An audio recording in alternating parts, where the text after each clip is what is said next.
पश्चिम बंगाल में चुनावी सरगर्मियां जोरों पर हैं। बीजेपी का आज संकल्प पत्र जारी होने वाला है, घोषणा पत्र जारी होगा। गृह मंत्री अमित शाह जारी करेंगे बीजेपी का संकल्प पत्र।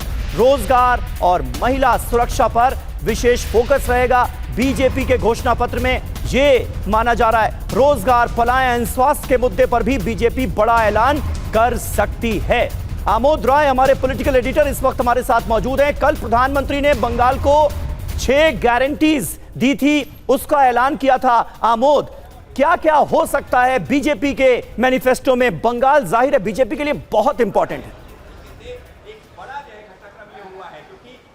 निश्चित तौर पे देखिए समीर, बंगाल बीजेपी के लिए बहुत ही अहम है और इसलिए भी अहम है कि बंगाल में पिछली दफ़ा 2021 में जब बीजेपी ने प्रयास किया था तो एक बड़ा हाइप क्रिएट हुआ था कि बीजेपी बंगाल जीत सकती है, लेकिन एक झटका लगा था, बीजेपी सत्ता में नहीं पहुंच सकी थी। और इस बार बीजेपी बहुत साइलेंटली काम कर रही है, ग्राउंड पे काम कर रही है और जो वायदे हैं उसको अगर आप देखें तो जो यहाँ के सरकारी कर्मचारी हैं, 6.5 लाख से ज़्यादा सरकारी कर्मचारी हैं, उनको एक बहुत लुभावना वायदा बीजेपी ने किया है। बंगाल में आज की तारीख में 5वां वेतन आयोग चल रहा है और बीजेपी ने कहा है कि हम सत्ता में आते ही 7वां वेतन आयोग लागू करेंगे और 45 दिन के अंदर, सरकार बनने के 45 दिन के अंदर हम इसको लागू भी करेंगे विथ एरियर के साथ।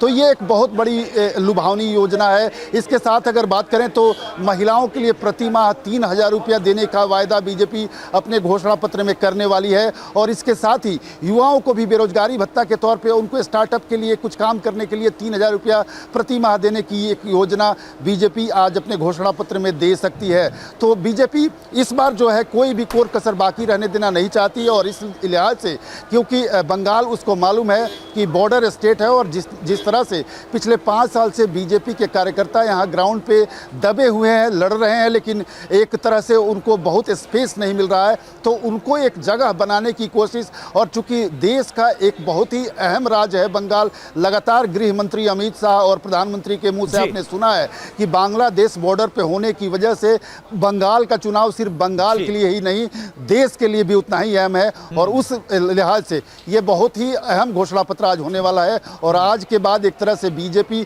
ग्राउंड जीरो पर इस पूरे घोषणा पत्र की बातों को लेकर बिल्कुल। और संकल्प पत्र जारी करने से पहले अमित शाह की तरफ से यह भी कहा गया कि टीएमसी से त्रस्त जो बंगाल है बदलाव चाहता है। अब देखना होगा कि संकल्प पत्र में क्या रहता है, कौन सी घोषणाएं होती है। बहुत बहुत शुक्रिया आपका आमोद इस पूरी जानकारी के लिए।